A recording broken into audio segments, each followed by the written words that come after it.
Welcome back to another episode of English and Beyond. My name is Oliver. I'm your host for this podcast that is designed for intermediate to advanced level learners of English as a foreign language. If you enjoyed the podcast, please do share it with other people. This helps it to grow and will ensure that I'm in a position to be able to continue to create language learning content in this way. But another episode, another shout out to Christina. By now, I think she's earned herself an honorary spot on this podcast's production team. As I mentioned in last week's episode, this is the second episode in a row inspired by her request. Specifically, today's topic is inspired by something Christina said to me during one of our many conversations about cultural quirks, about cultural oddities. Christina and I are doing a language exchange at the moment, where I help her with her English and she teaches me Valencian. And during this exchange, she said she was really curious about the infamous, the notorious British rules of politeness. César and I recently rented a flat in Valencia, unsurprisingly, since we just moved here. We were very excited about this flat. We love the area, we love the flat itself, and we were pretty happy even with the price. Prices in Valencia have skyrocketed over the last few years. They've increased rapidly, and many Valencians have found themselves in César's position. That is, Valencians who have been living abroad for many years have wanted to return back home to the city and find themselves very shocked by how much more rent costs now than previously. But that is a topic for another day. My Spanish listeners will probably have very strong opinions about it, especially given the protests against the cost of living recently in Spain and the role that foreigners, like me, and effectively César, have played in it. Christina was the first friend to come and see the flat, and as soon as she walked in, she began going through it with a fine-tooth comb. For those who don't know, this expression means that she inspected everything in great detail. Every room, every corner, every choice we had made. And she had opinions, lots of opinions, detailed, very honest, and sometimes quite negative opinions about the layout, the decor, the decoration, and pretty much everything else. Now, don't get me wrong, I wasn't upset at all by this. I've gotten used to Christina's directness, and over the last decade, I've also grown accustomed to the Spanish way of being refreshingly honest in general. And, after all, I'm the guest in this country, and so if anyone needs to adapt to someone else's rules of directness, it's me. Whereas in the past, though, I may even have been a little bit offended by Christina's critical comments, now I just found this very frank honesty pretty funny. But, although I wasn't in the slightest upset by what she said, the thought did occur to me that this would generally not happen in the UK. And Christina, who used to live in London, is totally aware of these differences and was laughing about them too. In the UK, a typical British friend visiting your new flat would almost certainly not point out anything negative. Instead, even if they thought it was the ugliest flat they'd ever set foot in their lives, they'd say, "Oh, isn't it lovely? What a charming home." This difference in approach goes to the heart of British politeness. British people are often stereotyped as polite, and I think generally for good reason. The rules of politeness in Britain are subtle, but they're powerful, shaping virtually all engagements that we have with anyone else, governing everything from how we order drinks to how we queue for the bus. Stepping outside of these rules, breaking these rules, can result in some very quick, although usually totally silent, judgments about you and your character. And that brings me to a story Christina told me recently that perfectly illustrates this cultural clash. She had returned to London recently for a visit as a tourist, and she went to a pub to order a drink. Without thinking, she translated directly from Spanish and said, "I want a beer." Now, that might sound totally fine to some of you depending on your own native language, but in the UK, it comes across as quite abrupt, quite direct, to say, "I want a beer," out of the blue without context. Apparently, the British waitress gave her a look that said, "Who the hell do you think you are?" In Britain, the correct way to order might be something like, "Could I have a beer, please?" Or, if you want to be extra polite, very British, you might even say, "Excuse me, could I please have a beer when you have a moment, if that's all right? Thank you so much." To a British ear, Christina's directness sounded rude, even though obviously that was never her intention. In Spain, for example, you'd simply say, "Ponme una cerveza," which literally means, "Put a beer on me." And that's it. No pleases, no excuses, no elaborate phrases. It's efficient, it's to the point, and no one considers it rude. If anything, adding too many pleasantries in Spain might come across as strange or insincere, dishonest, like you're faking this overly polite attitude, but you don't really mean it. And this story got me thinking about the broader rules of British politeness. One of the most famous examples is queuing. British people apparently love to queue, or at least were supposedly very good at it. It's not just about waiting your turn. It's supposedly about maintaining order and fairness in a world that easily and quickly becomes chaotic. And that, therefore, makes sense. Why wouldn't you, after all, as a society, try to maintain these rules of fairness and equality? But British politeness goes beyond that and can turn it into something a little bit bizarre and excessive. If someone accidentally bumps into you on the tube, on the London Metro, the unspoken rule is to apologise, even if you were the one who got hit in the face by someone's elbow. So you apologise as if to say, "I'm sorry that my nose got in the way of your arm." It's as if we're all constantly trying to avoid conflict, smoothing over every little bump, literal and figurative, with a quick sorry in this way. And that speaks to the general British overuse of sorry and thank you. If you hand me a cup of tea, I'll probably thank you at least 2 or 3 times. In a restaurant, you end up saying thank you virtually every time a waiter or waitress stands near you. And in fact, in my adult life, we started taking things to even greater extremes. When I was little, it was enough to say thank you. That became thanks very much. And somehow that has now changed into thank you so, so much. And then we have the constant apologies. Sorry has now lost all meaning in British English. If we're having a chat and I accidentally interrupt you, I'll say, "Oh, sorry." If you interrupt me, I'll still say, "Oh, sorry." Most British conversations now just consist of competitions to say sorry and thank you more than the other person. It's almost a reflex, a social lubricant to keep everything running smoothly. But here's the twist. As I just implied, is this politeness even real or just a veneer? For all this talk of British politeness, Christina and many others in Spain often see a very different side to us Brits. Think about those British tourists who flock to Spanish holiday destinations like Magaluf or Gran Canaria. If you've ever been to these places, you'll know exactly what I mean. The sunburnt Brits stumbling down the street, shouting, drinking, behaving in ways that are anything but polite. To Spanish eyes, this is perhaps the real British character, stripped of its polite facade, of its polite, superficial, surface fakery. I say this with no judgment. I cannot claim to be a saint in this respect myself. I recently went to Gran Canaria, for example, where I certainly enjoyed myself, we can say, in a typical British euphemism, a typically indirect way of saying something. So, what's going on here? Are the British actually polite, or is it all just an act? A convenient mask that we wear at home to avoid conflict, but we throw off, we discard when we're abroad, or the second that we come within 2 feet of anything alcoholic? Personally, I think it's a bit of both. The rules of politeness in Britain are deeply ingrained. They're deeply incorporated into our character, but they're also situational. At home, we stick to the script because it's what's expected of us.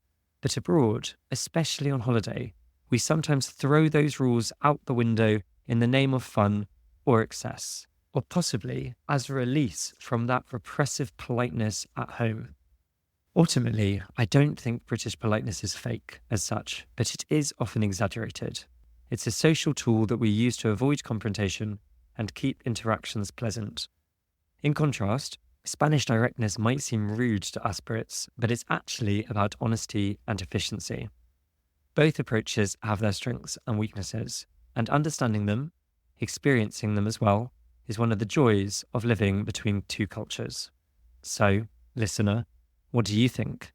Do you prefer the British way of endless pleasantries, or the Spanish way of saying exactly what you mean?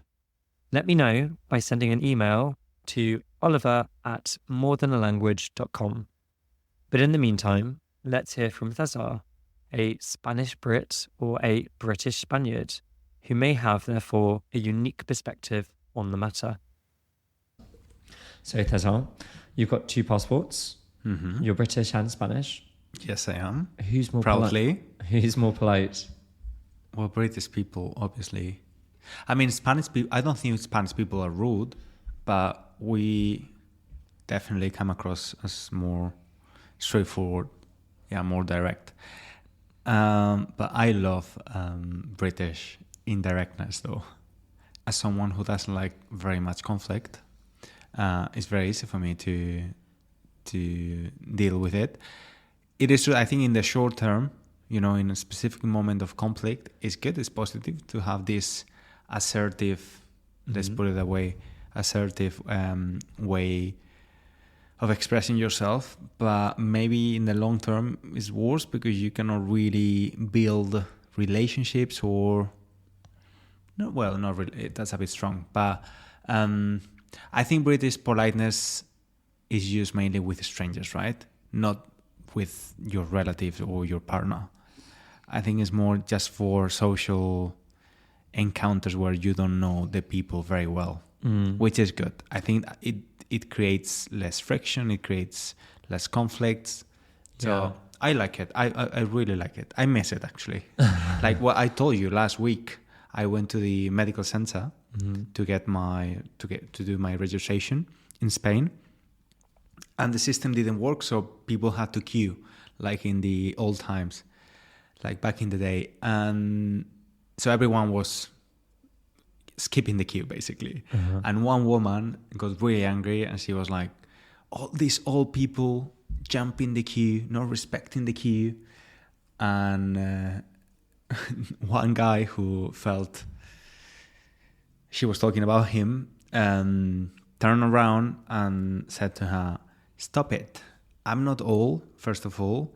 You're very annoying, and if you don't stop it, I'm gonna slap you on the face." And she replied back saying like, "You are gonna slap me on the face? I'm gonna kick your balls, you bloody old man, blah, blah." And the receptionist at the medical center was like, "Please, can we try to keep it polite?" Like super relaxed. But honestly, it felt crazy. What I'm hearing is that sober Spaniards sound like drunk Brits. That conversation sounds like it could be a transcript from an ordinary British pub.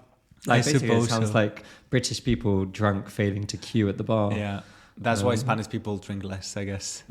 We don't need to reach that level. I mean, a lot of the time, and I think that you said something similar to this. I know that you said in the past that you think British people are non-confrontational, and you said yourself that you don't like conflict, you don't like confrontation. But I think that for me, that is one of the misunderstandings about British politeness from Europeans, especially, and Spaniards, because when we have these conversations that on the surface look very polite in Britain, there is still conflict. It's just in a different way. But like if someone says to me, like it's like the infamous translations of what a British person says and what they mean.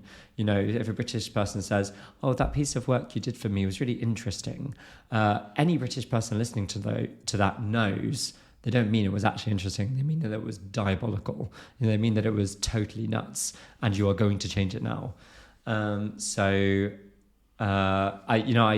I think that we still have conflict. Yeah. It's just that you guys don't realise that you're in a conflict when a British person is because no one is shouting. Yeah, no one's standing there. They're just like, "I think that you should reconsider what you're saying here, sir," or something like that. That is a very clear message. be quiet, turn around, go away.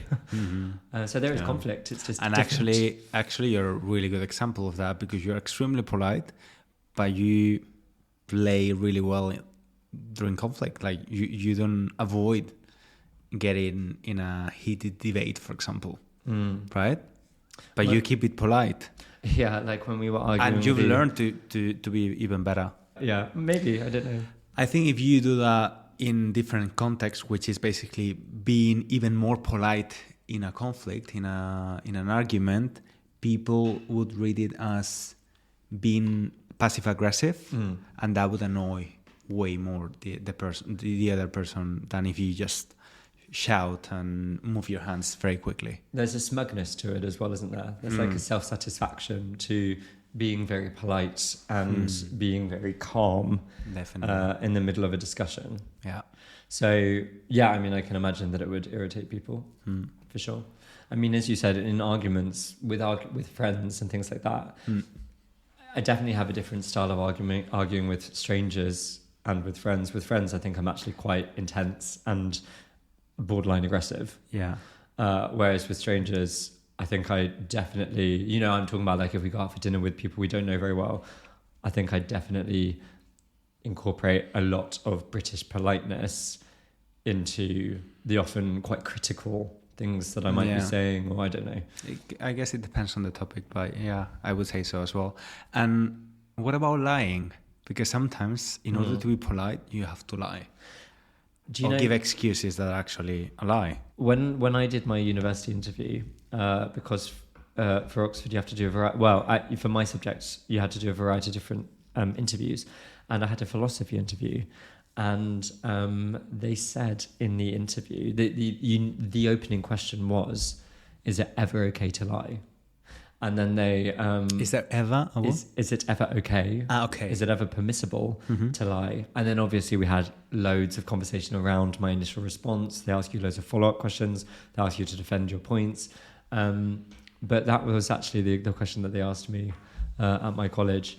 And maybe you would get a different answer from some countries than others. Was I think I probably started off by saying something about white lies to not hurt people's feelings, which I think is much more common in the UK than in Spain. Firstly, I guess I should actually explain what a white lie is. A white lie is a lie of little importance. So one that it's not like a significant lie. It's one that doesn't really have a big impact on things.